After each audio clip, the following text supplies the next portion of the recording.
أعوذ بالله من الشيطان الرجيم. بسم الله الرحمن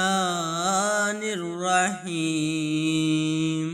إذا زلزلت الأرض زلزالها وأخرجت الأرض أثقالها وقال الإنسان ما لها يومئذ تحدث أخبارها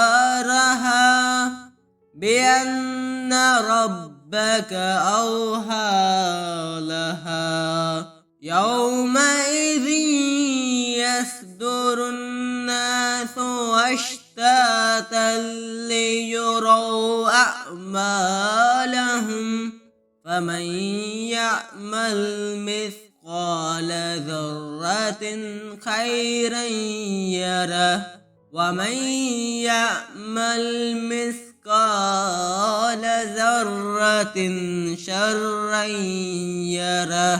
صدق الله العظيم.